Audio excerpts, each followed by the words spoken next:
alhamdulillahi rabbil alamin alhamdulillah ala kulli hal salaamaaleykum wa rahmatullah itaala wa barakaatu salaamaaleykum mbokku téléspectateur Go Dakar TV nuyu leen ziar leen jaajëfal leen ndokkeel leen particulièrement ci àjjuma ji waaye nag également ci waajtaayu mag gàmmu gi nga xam ne rek incha allah ce sera dimanche lañ koy prévoir kon nag lépp loo xam ne rek maanaam mbébét la yéene la ak bëgg-bëgg la yàlla na ànd ak jàmm mu nekk loo xam ne dañ koy fekkee teewee ko daal di koy jëriñoo bu baax a baax a baax a baax aca jëriñoo li nga xam ne également moom mooy l'actualité ndaxte nag bu fekkee ne dëkk bi day dox dañuy dox ànd ak moom bu dëkk bi yëngoo ñu yëngoo ànd ak moom bu dëkk bi avancé ñu avancé ak moom bu dëkk bi xewle ñu xewle ànd ak dëkk bi nag ndaxte mënuñoo sepp suñu bopp ci bile réew muy Sénégal kon nag loolu moo waral tey édition spéciale bi ñuy def xam ngeen ne démb rek njiitu réew mi le président Diomaye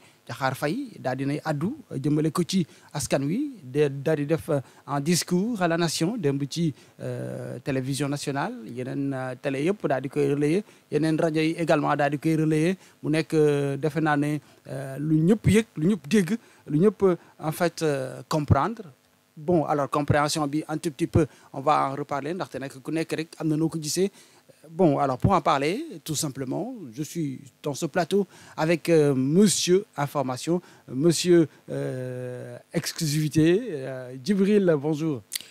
Bonjour Abdel ñu ngi nuyu suñu mbokku téléspectatrices ak suñu mbokku téléspectateurs yëpp di ñaan ajjuma jàmm ak salaam juma mubarak comme on dit communément. di aussi souhaiter ñëpp ñi nga xamante ni bi actuellement ñu ngi sur la route de Tivaouane de Kaolack ak bépp foyer boo xamante ni bii ñu ngi ci gàmmu ci Sénégal. te Dieu sait qu'il en existe tellement. te yàlla gën a yokku ñu dem ci jàmm fekk fa jàmm dellu si aussi ci jàmm kenn bañ a manqué kenn bañ a def lenn loo xamante ni bii lu ñuy réccu la. am na ko yàlla def te ñaan yi yin fay ñaan yëpp aussi ak jaamu yàlla yëpp suñu borom nangu ko. donc ñu ñëw ak yéen ci édition spéciale comme ni ngeen ko xamee à chaque fois bu askan wi amee lu ko soxal Go Dakar TV dafay taxaw ci loolu defal leen ay jàngat ubbi xel yi ubbi gën a tax daal compréhension bi gën a fee nekk ku nekk war ko gën a mën a appréhender gën a mën a xam noo koy jàppee. loolu aussi c'est important parce que ça fait partie des missions des médias de manière générale te ñun ci loolu la ñu nekk donc ma lay delloowaat kàddu gi rek ginnaaw bi ma nuyoo ñëpp.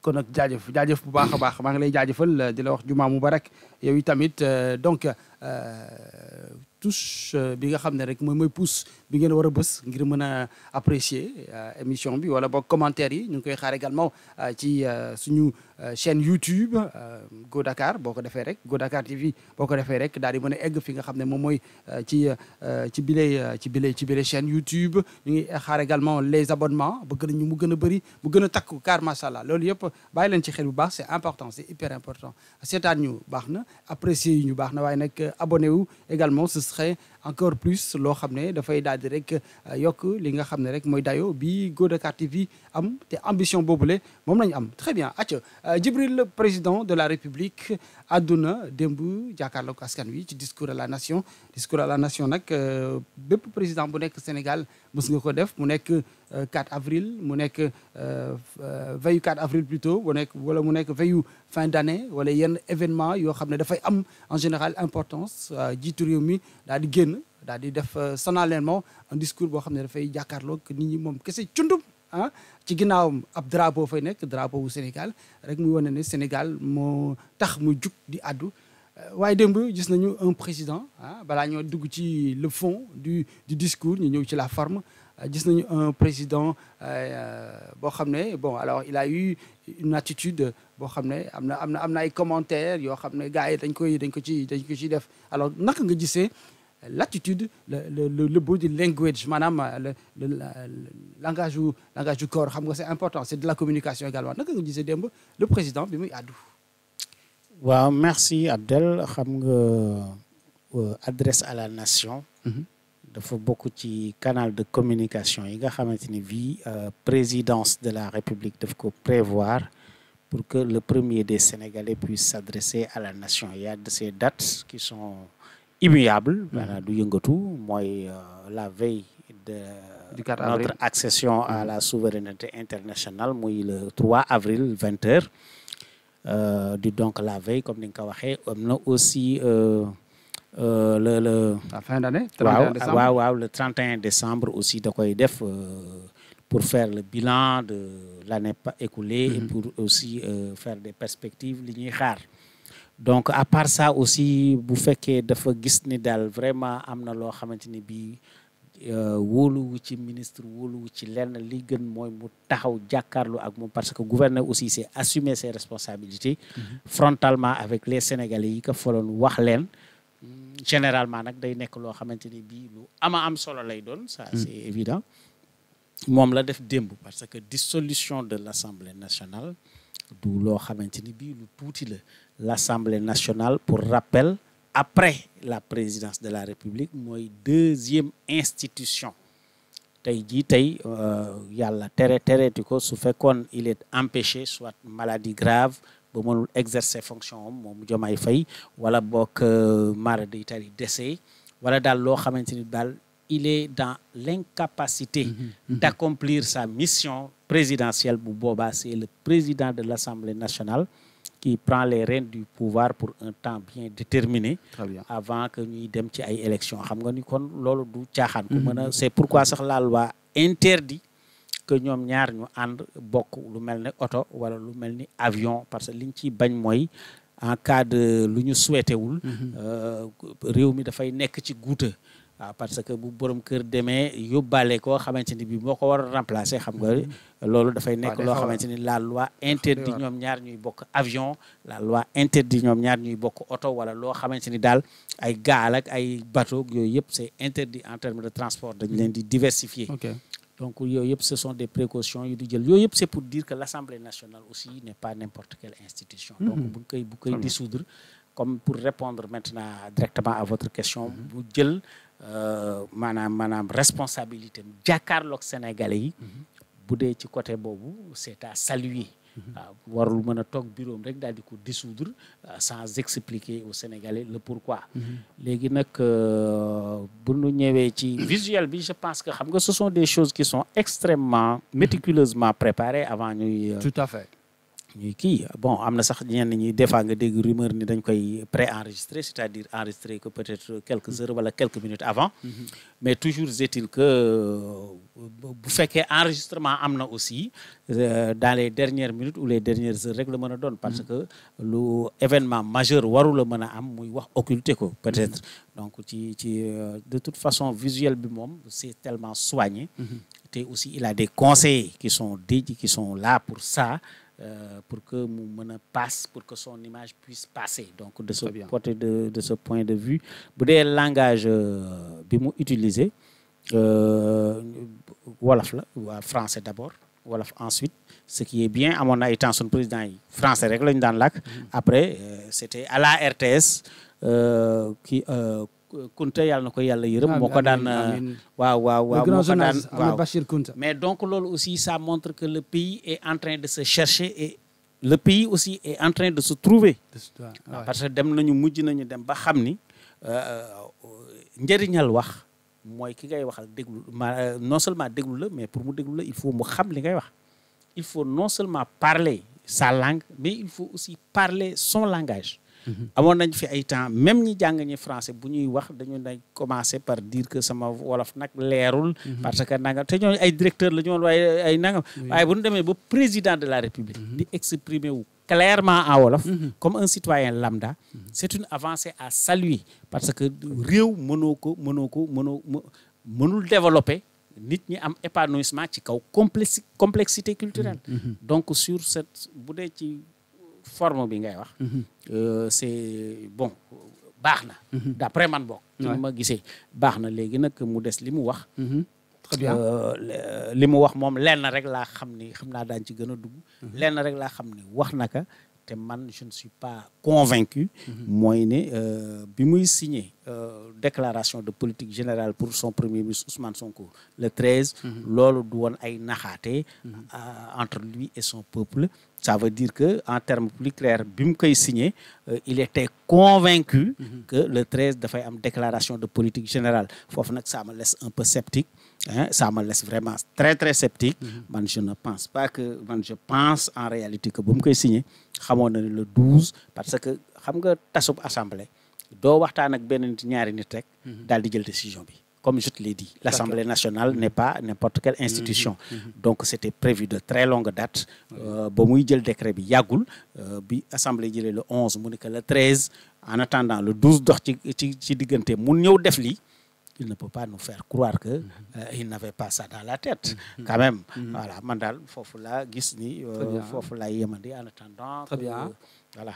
yaa ngi may wax sànq éventuellement discours bi maanaam mën na bañ a nekk en direct live c'est-à-dire mën na bañ a nekk président moo teew à 20h devant les caméras mais mu nekk loo xam ne dañ ko préparé dañ ko enregistré après soo ko defar ba mu rafet daal di koy teg y a même des réactions à la radio je l'ai entendu ce matin ñu ne en fait le président n'avait aucune émotion toog na benn instant bu yàgg bougé wul sax benn baaraam. Ça veut dire que nee nañu am na ñoo xam ne dañ ne en fait dañ koo digal ce n'est pas ses pensées ce n'est pas sa pensée à lui mais dañ ko digal c'est une dictée vraiment préparée est-ce que tu as ce sentiment-là est-ce que tu as le sentiment que c'était pas Diomaye qui parlait mais parce que il y avait une directive derrière. Non, ce qui est sûr c'est que c'est Diomaye qui parlait quand même mais ce qui est aussi sûr c'est que l'allocution a été brève. Il n'a duré à peine que 10 minutes.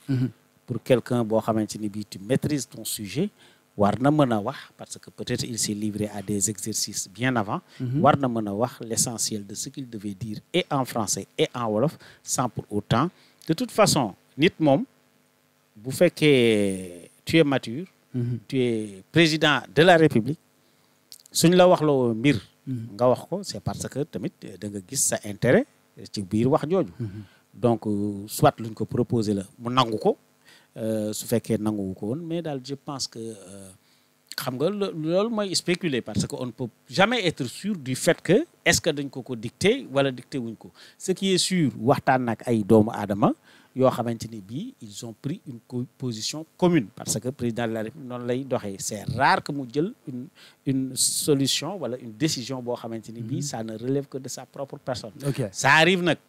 waaw parce que Jacques Chirac bi ñu ko laajee sa diggante ak say conseillers lu mu wax dafa ni l'ancien président français Jacques Chirac je les sollicite je les écoute mais je prends seul mes décisions donc concertation mënut a ñàkk ci décision boo xamante ni c'est d'une importance capitale. Très bien. Waaw donc c'est ça. Très bien. Voilà léegi nag ñu ñëw ci li nga xam ne rek moom mooy le fond du discours bi nga xam ne rek moom la daal di adressé à la nation sénégalaise en fait la décision la plus visible boo xam ne moom la ñëpp di coow depuis démb plateau édition spéciale yëpp ñoo nga ca moom mooy que ne justement c'est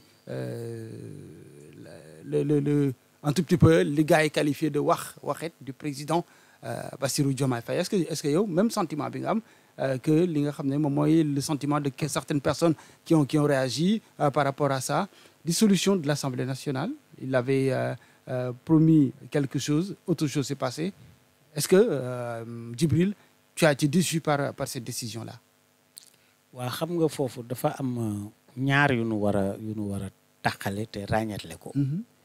c'est-à-dire le fait. C'est bon. Le fait qu'il dissolve l'Assemblée nationale. C'est c'est une de ses prérogatives. Tout à fait. te it waxoon naa ko fii nga bëgg Diomaye nga bañ ko il avait pris soin mu yoonal mbir mi. parce que sollicité na l'avis du Conseil constitutionnel loolu sax yoon waxu ko mais quand même def na ko. pour ne pas avoir de confusion sur la date. ba pare dafa fësal consultation bi pour que les Sénégalais l'opinion publique nationale et internationale sachent que il a consulté le Conseil constitutionnel jëlul date boo xamante ni bii c'est de son propre chef. Très bien.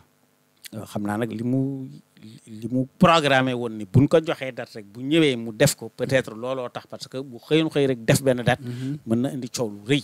Tout à fait. léegi le fait aussi loolu moom loi la da nga war a consulter premier ministre. consulter aussi président de l'Assemblée nationale. maanaam laaj leen ñu ni la fi mu ne nii bu la neexee nga tas ko. waaw Amadou Mame Diop loolu la ko wax. parce que j'estime que peut-être neexu ko sax mais mënu ko wax leneen.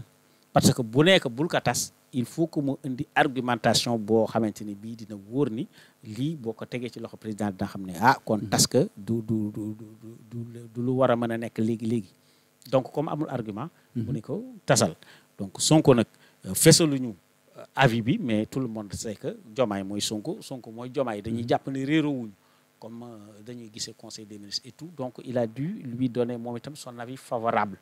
jël na date bi nga xamante ni le conseil constitutionnel nga xamante ni il est le seul garant du processus électoral ak lépp loo xamante ni bii daf cee laxasu. oui parce que boo ko tasee rek élection anticipée day dugg. de facto waaw 60 jours. léegi nag moom tey boo ko tasee ca saasa selon la loi da ngay jëlaat aussi décret de dissolution bi day ànd ak décret de fixation. tout à fait de la date des élections législatives anticipées. lu tax anticipé parce que dans 3 ans jour pour jour la ñu waroon am.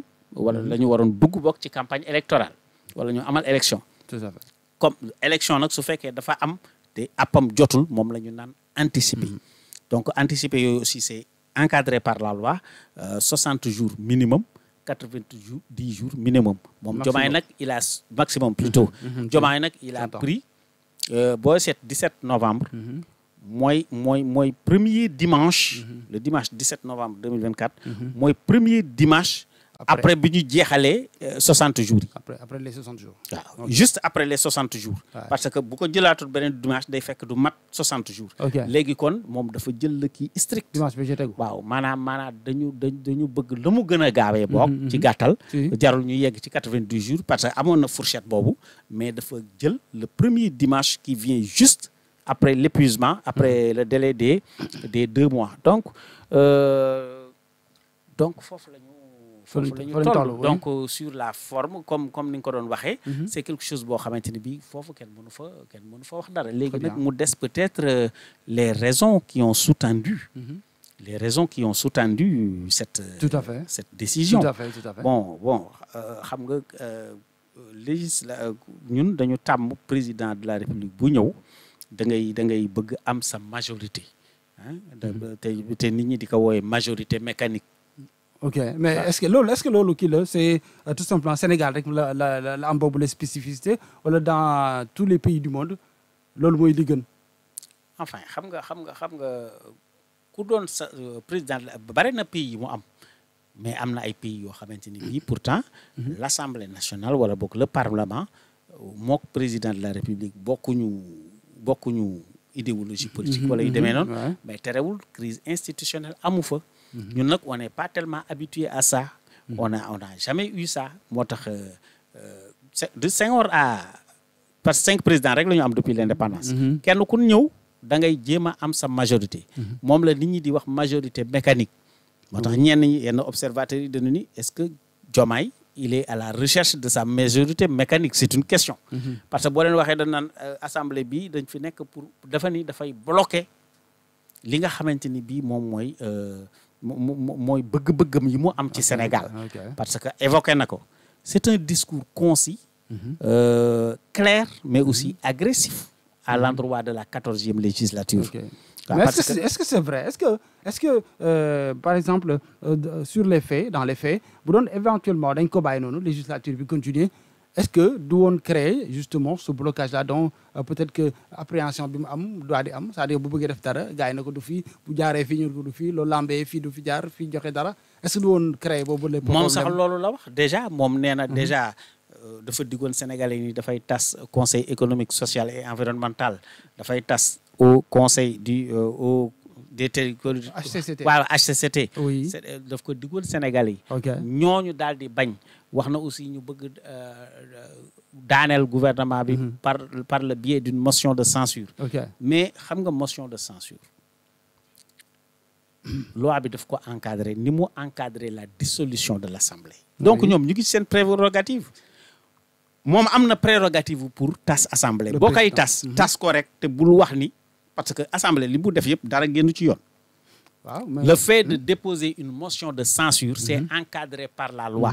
Dafa ni député yi bu ngeen amee nangam ci député, mën ngeen déposer suñu wootee nangam le gouvernement mënoon nañu daaneel Sonko, mais bu dee yenn pays amatoo droit reconduire ki nga xamante ni motion de censure da ko daaneel. Mais bu dee Sénégal am nga droit reconduire le même premier ministre, ce même premier ministre reconduire les mêmes secrétaires d'État et les mêmes ministres, les mêmes têtes revenir dans quelques heures aux affaires.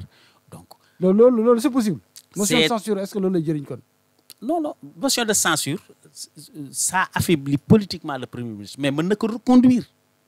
Enfin, d'accord. Mais politiquement, le Premier ministre sort très affaibli. Oui. Parce que, imagine-toi un Premier ministre, tu as été déchu par les représentants du peuple, parce que ce sont les députés, les représentants du peuple.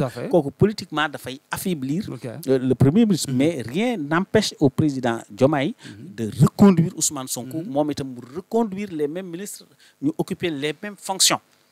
Donc, est-ce que l'autre de créer un blocage du côté de la marche du pays? Parce qu'éventuellement, si par exemple l'Assemblée nationale vote une motion de censure qui est adoptée, nous destituer le gouvernement revient et l'Assemblée revote encore, finalement on ne va pas s'en sortir. Est-ce que l'autre tamit amul ki? Enfin, xaw ma ndax motion de censure boo bëggaatee motion de censure fa nga jaaroon ngay jaaraat. Même kii bi. Mais donc c'était pour éviter. Mais man je me dis que Diomaye mënoon na tas assemblée sans pour autant dire que c'est parce que dañu ma xañ lii wala dañu bëgg toroxal sama premier ministre wala parce que ñoom li ñu def yëpp. Comme moom tey dissolution bi mu jël. xam nga on imagine que ce groupe parlementaire Benno Bokk Yaakaar ils ont réagi xam nga lii neexu leen du seen premier choix n'est-ce pas? Oui, mais quand même ils l'ont accepté parce que c'est la loi mais ñoom itam motion de censure bi ñu def. waa groupe Benno Bokk Yaakaar.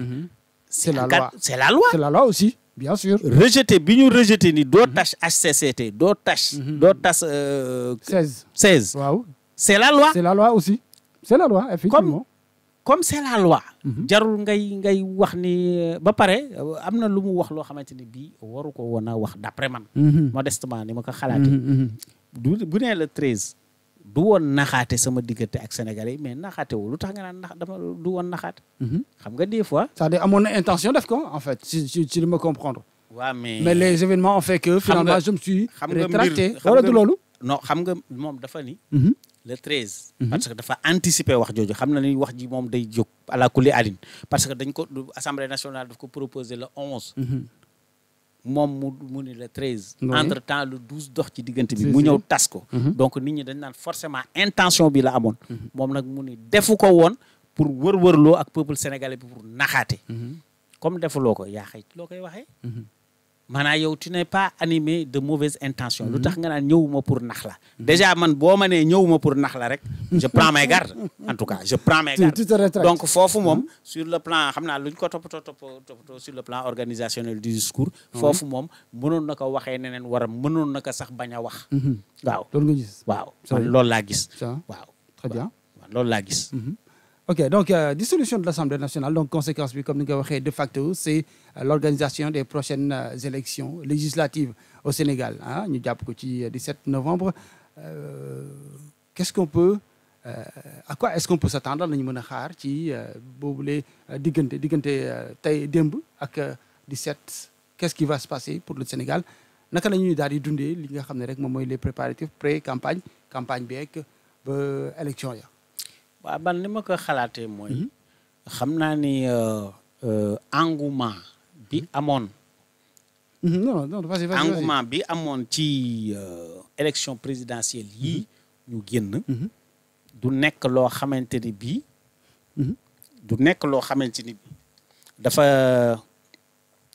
nekk loo xamante ni bii maanaam engouement bi amoon ci présidentielle yi du nekk mukk loo xamante ni bii oui, vas-y. Je m'excuse, engouement bi du nekk loo xamante ni bii dafa mel na présidentielle yi. Pourquoi? Parce que aussi nit ñi dañu déjà fi ñun élection présidentielle ni ñu ko jàppee bokkul ak yeneen élection yi ni ñu leen jàppee ñun le Sénégalais lambda croit que l'élection présidentielle est l'élection la plus importante de toutes les élections. te muy dëgg nag.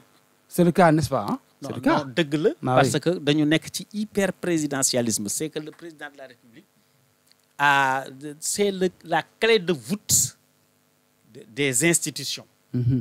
Et il est le garant du bon fonctionnement des institutions. Oui. Même institutions yi nga xamante ni elles sont censées être comme assemblée nga xamante ni bi c'est la séparation des pouvoirs mais terewul moom am na ca pouvoir ndaxte tas na ko. Parce que régime présidentiel lañ nekk doguma la. waaw nekk ñu régime parlementaire. waaw je sais moo tax nag Voilà. moo tax sénégalais yi aussi jàpp lu ñu jàpp. Actuellement assemblée nationale mënul renvoyer Ousmane Sonko. Ah, kii juste, kon mënul renvoyer Diomaye à Ndiaga Ñaaw la xaw ma mu Si, dem si, nekkaat si, foofu si, parce si, que si. mënu ko. Si. Donc même séparation des pouvoirs yi c'est une séparation à mettre entre guillemets parce que am na fu muy toll moom Diomaye am na droit de vie et de mort même sur les autres institutions. waaw mais il faut que kenn nekk ci kaw ñeneen ñi wàcc topp ci escalier yi. mais loolu parce que c'est sunu normal. attelage institutionnel très bien. noonu la demee. Voilà. Le président de la République moo nekk ci kaw Au-dessus de lépp. tout, ouais. Il est le plafond. Donc loolu la mais aussi comment dire j'ai un peu oublié la question là je me suis un peu embrouillé. entre démb décision bi ak le 17 à quoi est-ce qu'on peut s'attendre au Sénégal. Waaw. naka ko gisee. D'abord on va travailler d'abord pour parler d'élection ensuite wala dañuy continuer. waa bare na yu nu war a régler. Oui. parce que xam nga parrainage defe naa loi bi dafa may 150 jours. te loolu même bu ñu jëloon 90 jours yi du mat. 150 jours du mat, oui. waaw am na yeneen parce que parrainage day am kañ la ñu war a déposer caution. naka la caution bi di demee yooyu yëpp ce sont des choses yoo xamante waxtaan amagul. Ok. Donc te gars yi ils vont entrer en campagne parce que 2 mois du dara te aussi sénégalais yi aussi dañu jógee ci présidentielle boo xamante ni bi dafa metti. C'était trop dur, très difficile. Ils avaient envie de tourner la page. Ouais. Et c'est ce qu'ils croyaient faire. léegi bu ñu leen indiwaatee ci débat politico-politicien. Parce que député yi moom bon da ngay gis ay centaines voire des milliers de gens qui se présentent kon boo gis ñu ngi meeting wala yooyu. Ouais. Loolu ça nous renvoie à des situations yoo xamante ni bii du woon li ñu gënal. mën na am taux de participation bi dootul toll na présidentielle bi. loolu mën na nekk te aussi man gis naa ne l'opposition a marqué des points parce que ils ont fait plus de 5 mois. Alors sur le plan économique le pays reste toujours bloqué pour ne pas dire beaucoup plus bloqué que jamais. Mais ce blocage du pays, ce n'est pas le manque de compétences du gouvernement du président Bassirou Diomaye Faye. C'est autre chose. C'est des facteurs externes ñoo ko waral voilà. Non, quel facteur externe par exemple? Il n'y a pas de facteur externe parce que. Non, la crise, nous disons la crise, la crise elle est mondiale. Elle n'est pas que sénégalaise, elle n'est pas que africaine, elle est mondiale, n'est-ce pas? Donc crise boobu day impacté ci li nga xam ne mooy l'économie sénégalaise. Waaw mais xam nga loolu c'est l'argument le plus facile parce que xaar ba le monde génn totalement ci crise ñu soog ciy génn ça veut dire que duñ ci mës a génn. Le monde a toujours été en crise. Parce que tamit tous les pays mënuñu ci génnandoo. Donc da ngay xool li nga xamante ni bi moo parce que Sénégal il y a des emplois qui ont été défalqués sous ce régime. Oui, mais bon, en fait, il n'y en a pas des centaines de milliers non plus. Hein. Ouais, Faut pas exagérer. mais un emploi nourrit 20 personnes, les spécialistes. Ouais. Donc, dis-toi que bo amee 100 yoo défalqué boo ko multiplié par 20 ça te donne 2000 personnes yoo xamante ne bii seen njàng dootuñu ko fay seen añ wóoratul seen transport leeratul. Donc ce sont parce que ñun nous vivons en communauté contrairement aux sociétés occidentales. Nous vivons en communauté, nous vivons en solidarité. Dañuy faral di wax ni amuñu ay système de société xawma comme ni ko Occident amee. Nga xamante ni à un certain revenu dañ lay assister. Nga xamante ni di la jox xaalis ak yooyu mais ñun dañ koy def de manière informelle. Tu as un grand frère boo xamante ni saa boo amee problème mu la ci génne loolu amul en France mën nga bokk ak nit ndey ak baay mu nekk milliardaire ngay tëdd ci bedd mi ñun loolu duñ ko def. Donc système boobu est-ce que duñ ko def? non mais enfin su ma nee c'est pas en tout cas ils sont beaucoup plus individualistes que nous. Tout à fait. waaw non je léegi nag comprends nous vivons en communauté. donc dis-toi que kenn ku nekk rek bu fekkee dafa am un emploi décent. boo ko y a beaucoup de gens parce que nous sommes dans un pays pauvre, il y a beaucoup de gens yu yaakaar ci moom boo ko déstabiliser rek tu déstabilises des dizaines de personnes yoo xamante ni ñu ngi yaakaaroon ci moom. Donc dañu fi toog presque 6 mois. oui. 6 mois comme ni ma ko waxee woon du ma ni gouvernement war na ci mën a def lépp mais du ma ni aussi gouvernement waru ci mën a def dara. On est d'accord war nga wane les prémices war nga wane les premiers pas qui redonnent confiance. mais li ñu jot a def da nga koo xeeb. lan la. mais lan lañ deful tamit mën naa la delloo question bi. qu'est-ce qu'ils n'ont pas fait.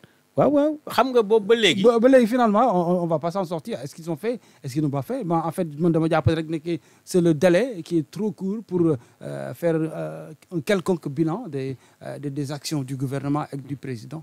Non, c'est trop tôt pour faire un bilan. Mais xam nga loolu ñi nga xamante ni spécialiste lañu wala dañu ngiiju ci xam-xam. ñoo koy ci xam-xamu politique peut-être ñooy réagir noonu mais dis-toi que le citoyen lambda. xam nga wolof dafa am lu mu wax. ku xiif kenn du ko toggal da nga koy wàjjal parce que wàjj moo gën a gaaw. Les gens sont impatients parce que ils sont dans le besoin. nit ñi dañu nekk dans le besoin xam nga am nay besoin yoo xam ne mën na xaar nit bu amul oto nit dund na ba dee amul oto. nit bu amul téléphone nit dund na ba dee amul téléphone. mais nit ki mënoo toog ni doo lekk nit ki mënoo toog ni doo fay luyaas. nit ki mënoo toog ni da ngay fanaan ci bedd mi wala nangam sangam. donc les gens sont dans l'urgence ku nekk dans l'urgence nag tu perds un peu de tes réflexes yoo xamante ni bii en temps normal noonu nga waroon a mën a doxee. dis-toi que 6 mois yi comme nit ñi gisuñu grand chose du ma ne gisuñu dara mais gisuñu grand chose ndax boobu ba léegi am na ci yoo xamante ni bii c'est de la routine mais c'est du travail qui est derrière. Le fait que salaire yi ñu koy fay le fait que foo bëgg dem sécurité am ak yooyu mais nit ñi duñ ko gis parce que lii amoon na avant ñoom ñuy toog. xam nga les gens ne se disent pas que par exemple lii ñu jàppee routine.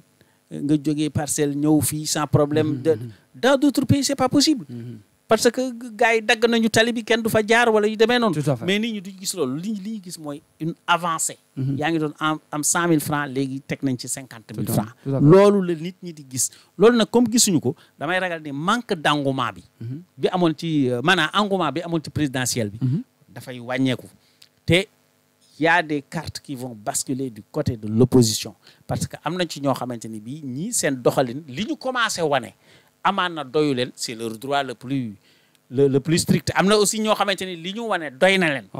donc élection moom bu ñu ko waxee rek mooy dañuy dem xool la woon ndax ma nga fa ba léegi. léegi nag paaka kenn du ko jiitu ci mbaram nañu bàyyi rek. bu ñu demee ba 17 novembre yàggatul. bu ñu demee ba 17 novembre.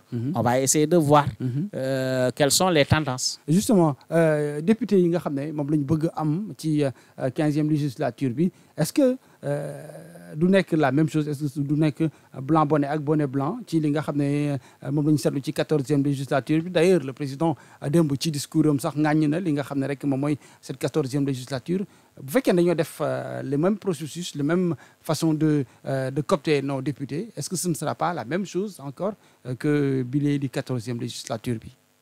waaw non xam nga démarche bi sax moo lay wan ni majorité mécanique moom jógeegu fi. parce que su fekkoon député pour député rek. nga ñëw wax sa xalaat ñu xam le citoyen lambda lan la bëgg ñu relayer ko ci kaw. je pense que ñii su fekkee blocage bi mu wax dégager nañ ko. ils sont les plus représentatifs pour ça parce que ñoom bokkuñoo ak moom parti politique bokkuñoo ak ñoom idéologie donc war nañu mën a dem di kaas di wax li nga xamante ni parce que c'est bien nga am réceptif di xam li ci suuf li fay xew. mais moom mi ngi naan c'est une majorité mécanique. mais ñoom itam est-ce que bëgguñu majorité mécanique. nga xamante ni bii parce que les Sénégalais ont l'impression que tas bi dañu ko tas pour lenn pour que Ousmane Sonko. bañ a ñëw ku ne xam na ni attitude yi mu teg yëpp. defar leen du ma ñëw ñu ne ko lu tax mu ni règlement intérieur bi kenn defaru ko. ñu defar ko ni ko kaay. mu ni le 12 di ngeen tal leneen. effectivement loolu la ñu gis. donc ça veut dire que en tout cas sawarul woon pour dem. parce que ña fa nekk ce sont des gens yoo xamante ni bii dañu yàgg politique maîtriser seen dossier. ba pare ils étaient prêts à lui faire passer un sale quart d'heure. loolu la xam. moo tax mu léegi nag code dafa bëgg nekk devant des députés yoo xamante ni bi dañ koy raay muy wax lu ko neex présenter son projet parce que le projet si le projet comporte des failles mais dis-toi que ñële dañ ciy duut baaram ni lii mënta nekk su fekkee c'est ça le projet vous avez vendu du vent aux Sénégalais peut-être yooyu lañ doon bañ moo tax ñu bëgg nag dem ci élection mais bële bu fekkee am nañu majorité da ngay gis ni dafay sawar li mu doon teg yëpp même bu règlement intérieur bi jaxasoo woon day ñëw parce que il est devant des députés yoo xamante ni bi ay benn wii la ñu donc sortir gunu ci politicienne ce qui est sûr mooy ñu ngi daal ca la ñu nekkoon ba léegi gisaguñu lu xees comme ni ko xale yi waxee ñu ni déetawaay ñu bëgg changer léegi nag dafa leen di jox tout le pouvoir comme ñi fi ñeneen ñi nekkee woon léegi nag est-ce que daañ fi nekkee ñi fi neneen ñi nekkee woon parce que xam nga li xaw a tey xel tuuti mooy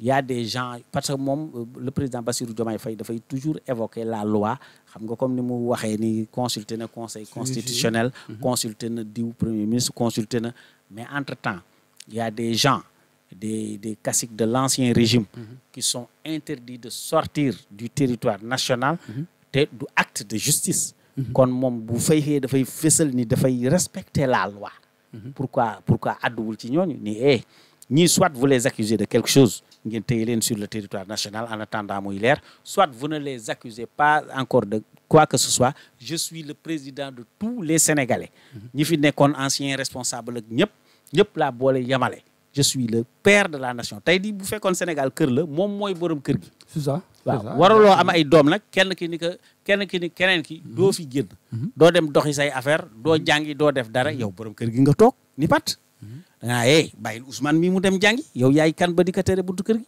pourquoi il n'a pas réagi par rapport à ça loolu aussi bu fekkee dafay wane ni dafa bëgg que la loi ñu koy respecter mais pourquoi il n'a pas même bu ko waxul mais mu jël décision ñooñu di dem di ñëw saa bu ñu leen soxlaa y a des mécanismes dans le monde boo xamante ni bii bu fekkee da nga soxla nit pour des faits considérés comme des délits mais nga jëli ko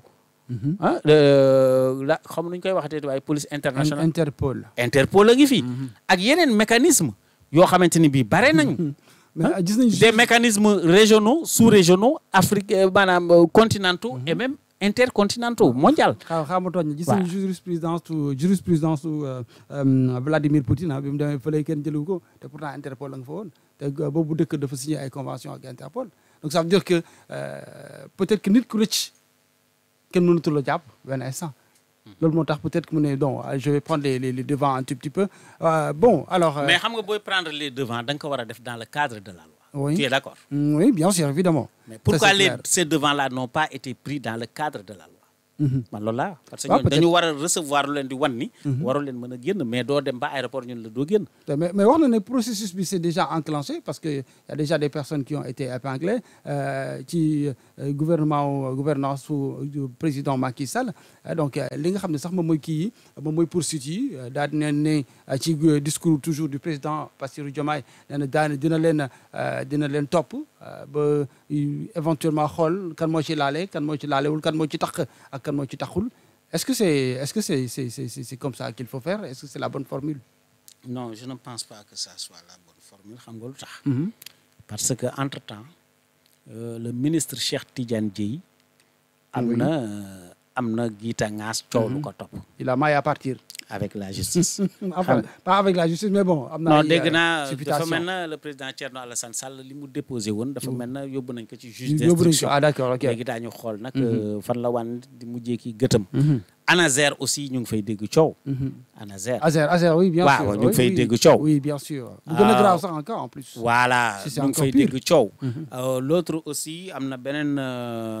l'autre dama koy fàtte am na trois scandales daal ci gouvernement Cheikh Omar Diagne moom kenn du la ko wax. waaw Cheikh Omar Diagne kenn du la ko wax. waaw parce que c'est ñaari Cheikh ñoo bokk affaire bi sax ah. waaw mais ces déclarations incendiaires. pour un gouvernement responsable. mais dañ ko war ni tëjal sa lamine wala nga démissionner. wala boo démissionner on te démet de tes fonctions. parce que réew mi mënoo fi ñëw.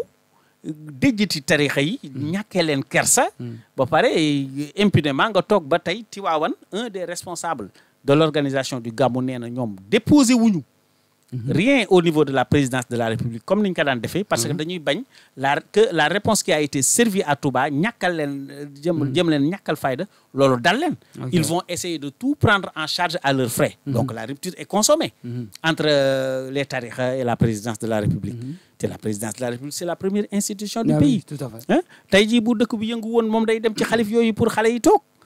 pour xale yi dal.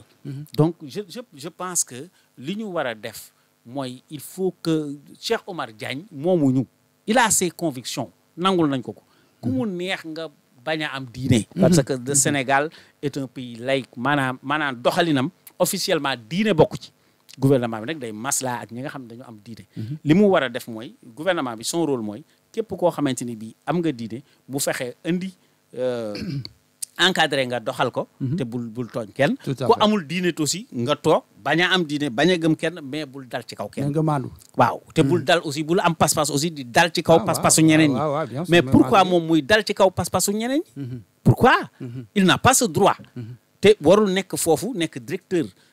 Des moyens généraux de la présidence de la République di bañ loo xamante ni bii depuis Senghor ñu ngi leen koy nangul ba pare joxewul benn explication bu claire ba pare lettre bi mu génne avec des fautes d'orthographe et des fautes grammaticales yoo xamante ni bii la présidence de la République c'est quelque chose de sacré am na ku war a mën a toog foofu boo bindee lettre ba pare mu saytu ko ne serait-ce que la forme bi nga doon wax sànq soo koy génne devant le public loolu war na mën a nekk buñ dee fay waay 100 000 francs sax mu toog lettre buy génn mu xool ka sax mais loolu jar na ko. mbaa wala mu engagé Djibril mu nekk fa gérer ko. man de loolu laa gis. waaw war na mën a nekk de ok très bien d'ailleurs le président de la République àdduna ci li nga xam ne mooy la création d'une autre direction la direction des affaires religieuses peut-être que bu fekkee ne boobu la direction taxaw na nee na sax am na une personne qui nous ont déjà coopté boo xam ne dans quelques jours dinañu ko présenter mu nekk koo xam ne dina nekk la personne qui va être un tout petit peu le relais entre kër diine yi ak li nga xam ne mooy présidence c'est une bonne chose non. waaw comme ça ñu génn ci wax jële. waaw xam nga loolu nekk na loo xamante ni bii ce n'est pas la première fois au Sénégal on se rappelle de Bamba kii yàlla na ko yàlla yërëm. sous Abdoulaye Wade. Bamba Ndiaye. waaw Bamba Ndiaye. oui donc il a été ministre des affaires religieuses en tout cas. des choses pas très lointaines quoi ci li nga wax nii. mais yàggu ci je crois. waaw yàggu ci mais en tout cas le poste a été créé. donc ce n'est pas la première fois. mais. Est-ce qu'il faut s'attendre à ce que ce poste soit créé pour que ñu jéem a en attendant qu'est-ce qu'on va faire de Cheikh Omar Diagne. yow daal mooy sa problème. mais mooy problème mu Sénégal. parce que lu mel ne Touba ak Tivaouane. oui même ñi gëmul yàlla. bu ñu yore woon réew bi. ils vont essayer de composer avec eux. tout à fait c'est vrai. waaw parce que ce sont des institutions. xam nga moom moo ci jiitu ci boobu lay. boobu lay dialogue. non xam nga institution la. boo xamante ne bii dafa informel. institution. la boo xamante ni bii parce que assemblée nationale dañuy consulter les xalifs généraux. présidence de la république dañuy consulter les xalifs généraux. fii kenn mënul dem te ne ko en complicité ne ko en collaboration avec les xalifs généraux. bien que nag binduñu ko suñu constitution. d'ailleurs loolu sax dañ ko war a def. mais jox leen benn statut benn yoon. oui jox leen benn statut benn yoon direction bi dina ko gérer après. mais jox leen benn direction benn yoon. parce que loo xamante ni bii tey jii boo bëggoon bay. yóbbu xale yi ñu bay. ñoom dañuy wax pour que bu fekkoon fu 100 xale war a ñëw même bu 100 ñëwul 50 ñëw. parce que sëriñ bi wax na. tey jii boobu mara d'Italie bu dëkk bi yëngu woon da ngay dem ci ñoom ñu wax ak xale yi. dal am. c'est vrai amul benn institution bu ko mën a def. conseil constitutionnel bu génnee bataaxal ni xale yi dal leen kenn du dal. assemblée nationale bu ne génnee kenn du dal. ce sont des institutions dañ leen war a formaliser. tout à fait parce que loolu mooy nekk ci retrouvaille bi ma doon wax léegi ak le pays se cherche et se trouve. loolu aussi waruñu copier France parce que ñun suñu ni ñu tëggee Sénégal dafa. c'est une France miniature c'est une France miniature. waaw te bokkuñu ay réalité parce que ñun dañu fonk ndigal dañu am kilifa. tout à fait donc c'est ça. très bien dafa naa ne le directeur des affaires religieuses son premier dossier dina nekk justement le 17 novembre xam nga lu tax. parce que le 17 novembre nu mu tudd sax archevêché de Ziguinchor. dañoo tànn jour boobu ngir mën a daal di rek nommer seen évêque bu bees est-ce que. démb ci benn plateau dégg naa ku woo Hélène Tine di ko wax loolu le ne ko attention ce jour-là a été réservé par l'évêché de Ziguinchor pour daal di mën a fal seen évêque est-ce que du nekk problème parce que ci temps élection présidentielle choisir nañ benn date bu tombé ak Pâques defe naa après il y a eu un réaménagement voilà donc est-ce que waaw maanaam jour de vote bi dafay tombe ñuy bon ñuy indi seen évêque daal di koy samp waaw xam nga sur le plan de la loi ça ne pose pas de problème mais sur le religieuse, plan moral et tout oui. parce que nee naa la Sénégal doxul ci diine officiellement waaw doxul ci wàllu diine donc datu élection yi duñu ko natt par rapport ak les événements religieux si bu doon màggal Tuuba waaw non j'en viens xam nga yooyu moo tax ma naan la il faut ñu formaliser ko wala Noël wala Pâques waruñu ko il faut ñu formaliser ko donc il faut ñu formaliser ko waaw bon léegi la date moom elle est fixée par décret donc su fekkee ñële tamit ñoo leen njëkk am date nañ koy jàpp nañ ko bu yàgg parce que ñoom ils ont réagi automatiquement dès qu'ils ont entendu daal di woote ci plateau est-ce que la présidence était au courant mais est-ce que la présidence est au courant de beaucoup de choses c'est ça ma question en fait non elle ne peut pas être au courant de beaucoup de toutes les choses de toute façon mais su fekkee ñële am nañu possibilité repousser par exemple je donne un exemple je ne sais pas su fekkee am nañu possibilité repousser avant ou après le 17 novembre j'aurais préféré je les aurais conseillé de faire ça su fekkee nag mënul nekk mais ñu def ko le jour J mais ña fay teew peut-être daañu am problème pour dem voter ji wala ñenn ñi daañu tardé wala ñenn ñi daañu nangam sangam parce que le vote aussi est un droit citoyen boo xamante ni bii kenn ku nekk da nga ko war a mën a da nga ko war a mën a def loolu lépp dafay wane une certaine précipitation parce que amoon nañu 90 jours ñenn ñu bare dañu gis ni certains observateurs boo gisee lu tax ñu jël 60 jours net premier dimanche après les 60 jours c'est parce que dañu nekk ci dans une certaine course contre la montre ils sentent que peut-être am na de plus chaque jour tu comptes des ex-pastéfiens wala boog des ex ñoo xamante ne bi wootee loolu leen te seen xel commencé na tey te plus les jours s'en vont plus ñooñu di yokku bu fekkee dañu war a dem ci élection nañ ko def d'après la loi certes mais na mu gën a gàttee am na ñoo xamante ne bi loolu la ñu gis léegi nag est-ce que loolu dina suffire pour que la ñu amoon ca présidence man yaakaaruma ni yàlla rek ko xam parce que élection ku xamoon fa jëm kenn du dépenser ay dizaines de milliards pour àgg fa kenn njortuloon 54% yi waaw voilà mais parce que élection Sénégal toujours day ànd ak surprise donc 70% mën na am mais xam nga en 6 mois l'opinion peut basculer mais oui je sais mais d'un côté comme de l'autre waaw couteau à double tranchant comme ni ko gars yi waxee dissolution bi en fait c'est un risque pour le pouvoir en place non c'est une prise de risque majeure mën na leen jural li nga xam ne mooy une comment dire un réconfort par exemple mën na nekk par exemple un 70% comme mën na nekk un 25% wala 40%. c'est que si bu ñu amee plébiscite moom ça veut dire que def leen lu leen neex ñun nous sommes derrière vous démb hier comme tey. est-ce que du loolu moo war a nekk sax en fait. waaw non su fekkee am na. est-ce que ce n'est pas la bonne formule. waaw non su fekkee am na. mais non lay tàkki ne xool fan nga féete est-ce que ce serait pas. man fi ma féete amul solo xam nga lii am solo rek mooy def jàngat boo xamante ni bii dafay gindi doomu aadama yi. su fekkee peuple sénégalais bi décidé na loolu bu boobaa. y a aucun problème parce que loolu la ñu mës a dund depuis Senghor chaque président de la République a eu sa majorité mécanique ñoom dañ koy bañ mais loolu moo am mécanique parce que boo xasee ba am 3/5 loo bëgg jàllale comme lettre à la poste ñoom rek loolu rek la ñu bëgg ñoom itam mais defe naa ne chaque président au monde loolu lay rêvé d'ailleurs yaa ngi tudd la France léegi ñoom le président Macron xam nga bi mu dissoudre le gouvernement automatiquement on est allé aux élections anticipées législatives finalement tendance yi li mu joxe moom mooy que ne c'est l'opposition beneen mouvance moo daal di gagner les élections ça veut dire que instant yi depuis 50 jours ils étaient à la recherche d'un premier ministre ci fan yi lañ doog am benn premier ministre boo xam ne bokkul ak ñoom mouvance présidentielle donc ils sont un tout petit peu embêtés pour xool les perspectives est-ce que le pays ne sera pas bloqué loolu peut-être que loolu le régime en place bañ moom moo tax ñu ne il faut que ñu daal di xool naka la ñuy def ba mën a am li nga xam ne rek mooy cette majorité justement mécanique mais léegi maintenant que l'Assemblée a été dissoute alors qu'on était sur le chemin d'aller vers le vote du budget 2025 naka la ñuy defee léegi budget bi comment on va faire. loolu yëpp déjà moom amul budget bu ko yóbbu ci élection parce que élection yi il faut ñu voter budget bi. il faut un budget. voilà donc aussi waxoon naa fi waxu parrainage yi ba pare aussi xam nga actuellement nii comme dissoudre nañu assemblée le premier problème mooy les partenaires techniques et financiers du Sénégal. Parce que la déclaration de politique générale sert à ça. boo waxee foo jëm. nga ni man réew mi fekk naa ko fii. bëgg naa ko yóbbu fii. bu fekkee ñoom dañ lay lebal c'est sur cette base lañ lay lebalee nga xamante ni bu ñu la lebalee 100 milliards bu ñu ñëwee 3 mois wala 6 mois di inspecter wala di def ak yow inventaire ci la ñuy xool ni def nga lii defagoo lii.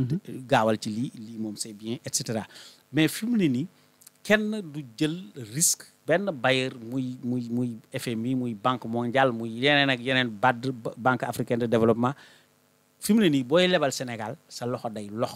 parce que non xamuloo fu mu jëm l'ancien régime bi fi nekkoon maanaam plan moo fi nekk ñooñu wàcc nañu am na ñeneen ñu leen remplacer une autre équipe politique mu ñëw remplacer leen defaguñu déclaration de politique générale parce que ci loolu la ñu mënoon basé wu pour xam la nouvelle orientation c'est ça léegi loolu amul fii ba novembre dañuy dem élection fii ba résultat yi di génn ba nouvelle législature bi di amaat ba déclaration de politique générale di amaat ku ñuy lebal tamit xëy na da nga ñuy lebal rek parce que mënoo ñoo ñàkk lebal mais boo ñuy lebal du nekk somme bu am solo parce que il faut nga xam fu ñu jëm mais yow mi sax suba la leboon 500000 di nga ma laaj loo koy doy.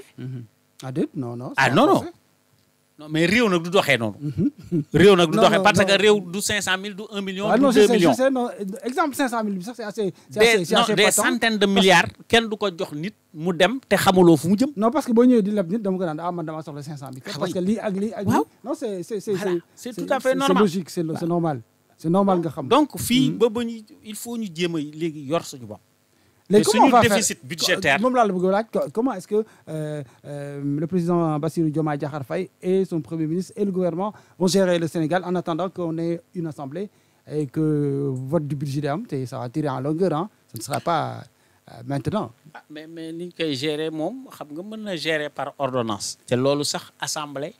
bu fekkee assemblée jox ko kii il faut te léegi l'assemblée est caduque. n'est plus voilà. ba mu ne je dissous. comment on va gérer le Sénégal c'est ma question en fait. léegi nag loolu c'est le problème wala boog c'est l'affaire de ceux qui nous gouvernent. ñoom il faut ñu trouver ay astuces yoo xamante ni bii nag ça va être cadré. Ça va être dans le cadre de la loi. Parce que l'Assemblée nationale moo doon veiller à l'exécution justement. Donc c'est un problème sur un problème en fait boo xoolee. en tout cas nekk na loo xamante ni bii il faut ñu def ci ab taxaw seetlu maanaam nekkaat nañu dans l'incertitude. comme ni ñu nekkee woon dans l'incertitude de élection dina am wala du am sous Macky benn instant daanaka nekkaat nañu foofu dans l'incertitude. ba pare comme ni mu signé le 13 amul xam nga. La signature d'un président de la République sur un décret dafa am portée waxuma la nationale mais internationale. Déjà ñoom ils sont en train de réviser les contrats pétroliers, gaziers et miniers. Xam nga un état qui ne respecte pas sa parole parce que bailleurs yi noonu la ñuy gisee. su fekkee da nga signé ak man ci gaz bi signé ak man ci pétrole bi signé ak man ci or bi échéance ba yeggagul même su fekkee dañ la remplacer nga ñëw man damay gis ni le Sénégal signature am dëgërul parce que mën na la signer nga dem pour 5 ans nga dem 2 ans mu woola ni la nañ ko revisiter muy benn ñu ni ñaar ñu defaat décret pour déclaration de politique générale le 13 ndeke loolu amul donc bu yàggee yow da ngay am problème woyofuk signature sa signature bu fekkee bailleurs yi aussi wóoluwuñ ko boo laajee 100 milliards mën nañ la jox 25 milliards parce que ils ne sont pas à l'abri d'un dernier rebondissement de la part du Sénégal est-ce que yaa ngi comprendre fi may waxee virage à 90 degrés wala 180 degrés voilà c'est bien possible bokkul ak réew moo xamante ni lu mu la signé même bu demee ba xam ni intérêt nekku ci mais comme signé woon na ko day bàyyi ba prochaine signature bi prochaine échéancier bi mu soogay seet nu mu defaraatoog yow donc loolu sur ce plan là dañuy régresser il y a un risque il y a une prise de risque bu gros bu fa ne Très bien. Bon, alors pour li nga xam ne rek moom mooy conclure un tout petit peu, on va parler du événement bi nga xam ne moom mooy ñëw dimanche fii ci Sénégal gàmmu gi nga xam ne moom la Sénégal yëpp di waajal mu nekk un événement boo xam ne c'est un événement particulier alors qui concerne évidemment on va dire tous les Sénégalais ah ndaxte ñëpp ñoo ci rek daal di bokk d'une façon ou d'une autre alors bon. Est-ce que ce sera tout simplement un rassemblement boo xam ne dina tax Sénégal daal di retrouver waat un tout petit peu de sérénité parce que en fait bu ñu waxee religion c'est un tout petit peu un retour vers soi. Est-ce que ça sera un bon événement boo xam ne dinañ ci mën a profiter pour mën a wàccee waat tension yi. Ce qui est sûr mooy un bon événement moom ça le sera forcément. ndaxte ginnaaw dajaloo bi yonent bi sallallahu alayhi wa sallam moo ko waral donc nekk na loo xamante ni bii ça ne peut être que bénéfique bien que nag am na ay nit yoo xamante ni bii suñuy mbokk jullit yu baax yoo xamante ni gis nga leen ci réseaux sociaux yi fan yi ñu ni ñoom loolu bidaa la mais ñu respecté nag seen conviction parce que diine aussi yàgg nay am diversité mais man dama ni man Djibril Diop sama baay musuma wax màggal ma sama baay musuma wax wormal ma sama baay musuma wax fonk ma xam nga baay bu yeggee foofu ak doom rek c'est parce que échoué na ci éducation. Il y a problème. Il n'appartient pas au prophète de dire à la communauté dee leen ma màggal. Il est mal placé pour le dire. Mais junju na ko. junju na ko parce que woor na ay altine ñu laaj ko lu tax ngay woor mu ni parce que bis bii laa judd. kooku c'est une manière indirecte de dire que maanaam ngeen fonk ma. ngeen man maa njëkk fonk sama moom déjà bu fonkee boppam. sunna lay doon ci jullit. parce que yonent bi lu mu def.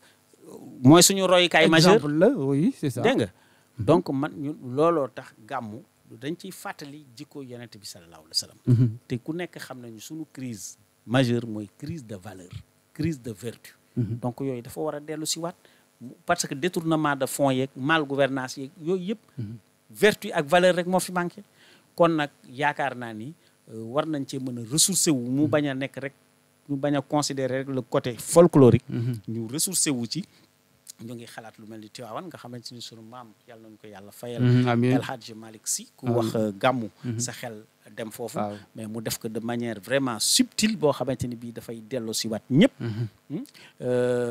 dafa modeste parce que moom bind na ay bind yoo xamante ni bii mënoon nañ cee def burdu waaye pour wane ni màggal gi maanaam gàmmu gi du gàmmu Seydi Hadj Malick wala du gàmmu nangam sangam dafa jël burdu bu Bushri daal di ko def nga xamante ni bi bind na yoo xamante ni bi mënoon nañ ci def burdu parce que tagg yonent bi la mais pour yaatal parce que mag ñi noonu lañ daan doxee dañuy xool ku gën a sore ñu xëcc la même ci mbokk gi noonu la daan demee donc loolu nekk na daal loo xamante ni war nañ cee mën a ressourcer wu et ña fay toogal état bi dégg ko joyanti seen bopp te musal nu nag ci Cheikh Omar Diagne. Ce sera le mot de la fin Djibril maa ngi lay jaajëfal ci li nga xam ne rek moom mooy plateau bi ñu bokk ci édition spéciale bi merci à la prochaine wala au prochain événement rek incha allah. waaw c'est moi qui vous remercie en tout cas ñu ngi ñaanal Sénégal jàmm ak salaam. parce que tamit nag xam nga su fekkee da nga nekk ci gaal nga ne ci. say valise ak say lépp nekk ci. li gën rek mooy nga ñaan gaal gi mucc waaw parce que kenn warul souhaiter Diomaye ak Sonko échouer parce qu'ils sont là et ils sont là pour durer ils sont là pour 5 ans minimum donc juróomi at nag du loo xamante ni bi lu tuuti la waruñu ko ñàkkal fayda waruñu ko ñàkkal fayda donc te il est toujours important il est toujours mën nañu redressé wu ci yenn yi waaw tàmbali rek la tàmbali kese la donc nañu rafet njort te bon aussi sénégalais yi xam bu baax ku ñuy tànn c'est important parce que le député moom moo gën a neex a tànn sax président de la République day nekk ak yow ci koñ bi nekk ak yow ci quartier bi nekk ak yow nga xam ne kii jikkoom la nga ko mën a ràññee bu baax a baax nga ko mën a ràññee bu baax contrairement à la présidentielle nga xamante ni meeting rek ngay séen wala nga gis rajo muy wax mais dëkkuloog moom xamuloo ndax bu la lebee dina la fay xamuloo ndax dóorkat la xamuloo ndax nangam très bien donc bii war nañ cee mën a gën a mën a tànn ay nit ñoo xamante ni bii quelle que soit la coloration politique bu ñu demee dañ fa toogal Sénégal. sama problème mooy que ne en fait des députations lu ci bëri maanaam ku gën a dispose rek lañ koy daal di dénk malheureusement. Bon alors on va en reparler certainement ndaxte nag élection législative yi également ce sera l'occasion de parler un tout petit peu de cette maanaam xar kanamu député bi nga xam ne moom la Sénégalais yi bëgg parce que bëgg nañ vraiment bu changer 14e législature bi naam Bassirou Diomaye Faye di suur na ko waaye nag gis nañ ci ay mbir yu doy waar yoo xam ne amoon na ci ca tàmbali bi ba léegi. Bon alors yàlla na yàlla def jàmm rek merci beaucoup Djibril merci également à la réalisation ñi nga xam ne rek ñoo ñu gunge woon ba émission bi mën a sotti ci jàmm maa ngi leen di jaajëfal yéen tamit téléspectateurs yi jox leen dig daje rek ci beneen événement bu ñëw ak édition spéciale passez de bons moments avec Go Dakar TV.